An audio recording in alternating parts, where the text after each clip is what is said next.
नमस्कार, আমি নয়ন। আপনারা দেখছেন দা লং প্রসেস। কীর্তনের আসরে দাঁড়িয়ে যা খুশি তাই বলে দেওয়া, নিজেদের পকেট কিভাবে ভরানো যায় সেটার জন্য কোথা থেকে একটা যুক্তি খাড়া করে দেওয়া যায় আর মানুষের মগজ ধোলাই করা যায়। তো ঠিক এই ধরনের কিছু কীর্তনিয়া আছে আমাদের সমাজে। তো ঠিক তার উল্টো দিকে কিছু কীর্তনিয়া আছে যারা এই সমাজকে ভালো করে জানে, বাস্তব পরিস্থিতি তারা সম্মুখীন হয়েছে এবং সেখান থেকে দাঁড়িয়ে তারা এটা উপলব্ধি করেছে যে আমরা যে টাকা তাদের কাছ থেকে নিই, যে আসরগুলোতে আমাদেরকে ওঠানো হয়, আমাদেরকে বায়না করে, তার জন্য যে টাকা খরচা হয় সেটা কতটা কষ্টকর পরিস্থিতি। সেই পরিস্থিতির নিরিখে তারা কি বলছে সমাজকে সেটা আমি আপনাদের শোনাবো এবং তারপরে এক এক করে আমি সেই কীর্তনিয়াদের বিষয়বস্তুকে খণ্ডন করব, যারা অযুক্তিকর কথাবার্তা বলছে, যা মন তাই বলছে। আমি তাদেরকেও চোখে আঙুল দিয়ে দেখিয়ে দেব যে তারা আসলে ভুল বলছে না তারা সঠিক বলছে। সর্বপ্রথমে দুই কীর্তনিয়ার আপনারা এই কথাগুলো শুনুন। একদিকে গোপাল কৃষ্ণ পাল আর দ্বিতীয় দিকে সত্যের সন্ধানী দীনকৃষ্ণ ঠাকুর। সর্বপ্রথমে সেই কীর্তনটি আপনারা শুনুন। মানুষকে জীবনে দুবার ভিক্ষে করতে হয়, একবার মেয়ের বিয়ের সময় আর একবার বাবা মায়ের শ্রাদ্ধের সময়। কিন্তু যখন কারো গৃহে হরিনাম হয় তখন 5টা বাড়িতে ভিক্ষা করতে হয়। কেন? ভিক্ষা করলে অহংকার দূরে যায়, অভিমান দূরে যায়। ভিক্ষা করলে অহংকার দূরে যায়, ভিক্ষা করলে অহংকার দূরে যায়। বিনতি করছি আপনাদের মন দিয়ে শুনবেন। যারা এখানে আসছেন প্রণামী টাকা দেওয়ার জন্যে, আমাকে প্রণামী টাকা দেবেন না, কারণ আমরা কমিটির থেকে টাকা নিচ্ছি, একটা রফা করে আসি যে আমাদের এই টাকা দাও তবে আমরা কীর্তন করতে যাব। যে কমিটি বা যারা যে ভক্তরা কীর্তন দেয় তারা জানে যে মানুষের কাছে হাত পেতে চেয়ে কত কষ্ট করে কীর্তনটা দিতে হয়। আপনাদের কাছে প্রত্যেকের অনুরোধ, কমিটির লোক ওদিকে বসে আছে, যদি কিছু দেওয়ার ইচ্ছা হয় ওদেরকে দেবেন, আমাকে না। যে কুসংস্কার, যে অন্ধকারের বিরুদ্ধে আমি লড়াই করছি, আমাকে যারা ভালোবাসেন দয়া করে স্টেজের কাছে এসে প্রণাম করবেন না, আমার দিকে বা স্টেজে দাঁড়িয়ে আমাকে আমার উদ্দেশ্যে প্রণাম করবেন না। কেন করবেন না জানেন? আপনারা কারা? আমি তো আপনাদের প্রণাম করব, কারণ ছোট আমি, বড় আপনারা। যে যাদের অন্ন যোগায় তারা অন্ন যোগানো পিতামাতা হয়।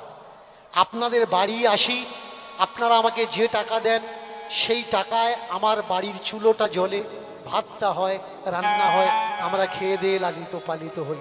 আপনারা কারা? আপনারা জানলে আমার সামনে যারা বসে আছেন প্রত্যেকেই আমার বাবা, প্রত্যেকেই আমার মা। আপনারা দয়া করে আমাকে প্রণাম করবেন না, এই কাজটা করবেন না। যদি ভালোবেসে থাকেন আমাকে দূর থেকে আশীর্বাদ করবেন যেন আমি আরো মানুষকে সচেতন করতে পারি। তাহলে শুনলেন দুই কীর্তনিয়ার এই বিতর্ক। কোন কীর্তনিয়া সঠিক বলছে আপনারা অবশ্যই কমেন্ট করে জানাবেন। তার আগে আমি এই গোপাল কৃষ্ণ পাল বাবুকে বলতে চাই যে তিনি বললেন যে ভিক্ষে করলে অহংকার দূরে যায়, অভিমান দূরে যায়। তাহলে এক কাজ করুন, আপনি এই কীর্তন ছেড়ে দিয়ে বাটি হাতে ওই মন্দিরের পাশে দাঁড়িয়ে যান গোপাল বাবু, ভিক্ষে করুন। আপনার অভিমান, আপনার স্বাভিমান সব তো দূরে চলে যাবে। আপনি ফালতু কীর্তন করছেন। আবার উনি কি বললেন যে মানুষকে দুবার ভিক্ষে করতে হয়, এক মেয়ের বিয়ের সময় আর বাবা মায়ের শ্রাদ্ধের সময়। এখানে কথা হচ্ছে যে যে ব্যক্তির টাকা পয়সা রয়েছে সেও কি ভিক্ষা করবে? সকলকে তিনি ভিখারি বানাচ্ছে। আর মেয়ের বিয়ের জন্য কি ভিক্ষা করতে হয় আপনাদেরকে? না আপনারা মানুষের কাছে 2000 5000 আপনারা ধার নেন। ধার চাওয়াকে যদি ভিখিরি বলে তাহলে এই দুনিয়ায় যারা লোন নিচ্ছে তারা সকলেই ভিখারি, তাই তো এনার কথা অনুযায়ী। কিন্তু এখানে আমি যে পয়েন্ট আপনাদেরকে তুলে দেব সেটা হচ্ছে এই জায়গায় যে মেয়েদের বিয়ের জন্য ভিক্ষে করতে হয় উনি বলছেন। তাহলে বলি যে আপনি এই মঞ্চে দাঁড়িয়ে কখনো এই কথা তো বললেন না যে এটা তো সরকারের হাতে আছে, সরকার চাইলে পণ প্রথা বন্ধ করতে পারে, সরকারের আইনও রয়েছে। যে পণ প্রথা নেওয়া যাবে না, তাহলে আপনি কেন মঞ্চে দাঁড়িয়ে এই কথাগুলো বলছেন না? অথচ আপনি বলছেন যে ভিক্ষা করতে হয় মেয়ের বিয়ের সময়। কেন ভিক্ষা করতে হবে?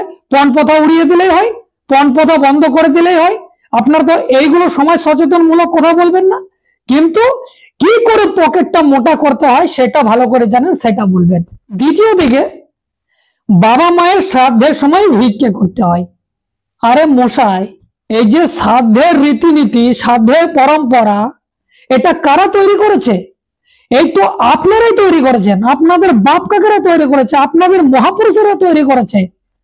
মানে এই দেশের যারা ব্রাহ্মণ রয়েছে তারা ধর্মশাস্ত্রে এই ধরনের রীতিনীতি তৈরি করেছে, আর আমাদের মানুষকে শোষণ করছে। বাবা মা মারা গেলে একটা দুঃখের বিষয়, কতটা বেদনাদায়ক।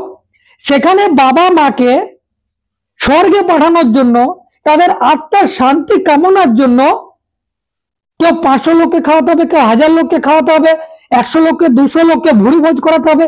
কেন ভাই? আপনারা চালু করেছেন, আপনাদের পূর্বপুরুষেরা চালু করেছে, সেটা বন্ধ করে দিলেই তো হয়। তাহলে কাউকে ভিক্ষা করতে হয় না। যার জন্য আমরা বারবার আপনাদেরকে এটা বলেছি, এবং দীনকৃষ্ণ ঠাকুর তিনিও লাগাতার বলেছেন যে শ্রাদ্ধ নয়, বাবা মায়ের শ্রদ্ধা করুন। কিন্তু আপনারা এই পকেট ভরা কীর্তনীয়গুলোর কথা শুনবেন, কিন্তু যারা বাস্তব রূপে আপনাদেরকে চোখের আলো খুলে দিচ্ছে, কিন্তু তাদেরকে আপনারা শুনবেন না। এই সমাজে বহু এমন লোকজন রয়েছে যারা লাগাতার এইগুলো আপনাদের সামনে তুলে ধরছে।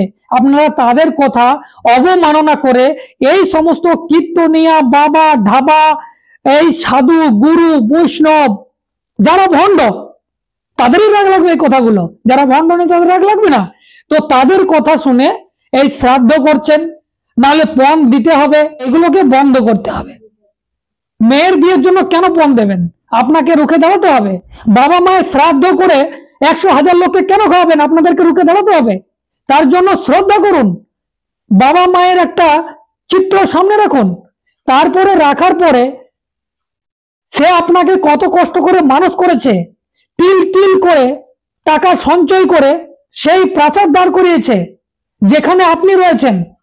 সেই ইতিহাস আপনি যদি 100 লোকের সামনে বলেন, তাহলে সেদিন সার্থক হবে আপনার বাবার শ্রদ্ধা। না মাথা নাড়া করে এদের কথা শুনে 10 দিন উপবাস করে ঘটা করে চাল কলা একসাথে মাখিয়ে পিণ্ড না কি বলে সব দিয়ে বাবা মায়ের শ্রাদ্ধ করছেন, তাতে কিছু হবে না? সমাজ জাগৃত হবে না? সমাজ জানবে না? যেদিন আপনি 10টা লোককে ডেকে আপনাদের বাবা মায়ের সেই কীর্তিকলাপ বলবেন, আর তারা শুনে যখন তারা এই কাজটি করবেন বাবা মায়ের জন্য, সেদিন হবেন আপনি সঠিক সন্তান, সেদিন হবে বাবা মায়ের আসল শ্রদ্ধা।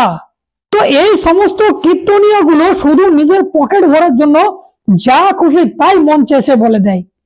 আর দ্বিতীয় দিকে আপনারা শুনলেন দীনকৃষ্ণ ঠাকুরের মুখে উনি যে কথাগুলো তুলে ধরলেন, আমার মনে হয় না যে কীর্তন জগতের এমন কেউ আর আছে যে এই ধরনের কথা বলে। যখনই টাকা পয়সা দেয় তারা কিন্তু একটা পিক নিয়ে গুঁজে নেয়, নাহলে সেই পয়সা নিয়ে খোলবালাকে দিয়ে দেয়। যদিও আগে দীনকৃষ্ণ ঠাকুরের এই ধরনের কাণ্ড করেছে, হয়তো নিয়েছে, বাট তার পরবর্তীকালে মনে হয়েছে তারপরে তিনি এই কথা বলছেন। কিন্তু এই যে পরিবর্তন, এই পরিবর্তন কি করে আসে? কারণ সমাজে যখন মানুষ এই দুঃখ জ্বালা মানুষের দেখবে আর সঠিক পথে যখন নিয়ে যাওয়ার চেষ্টা করবে, তখনই কিন্তু এই ধরনের ভাবনা নির্মাণ হয়। আপনাদের কি মনে হয় এই বিষয়গুলো নিয়ে? অবশ্যই আপনারা কমেন্ট করে জানাবেন। যদি প্রথমবার আপনারা দেখছেন, ফেসবুকে দেখে থাকলে ফলো করে নেবেন, ইউটিউবে গিয়ে সার্চ করুন দ্য লং প্রসেস, সেখানে সাবস্ক্রাইব করে রাখুন, কারণ আমি ধরনের কন্টেন্ট নিয়ে আসি। এখন এই পর্যন্তই, ধন্যবাদ।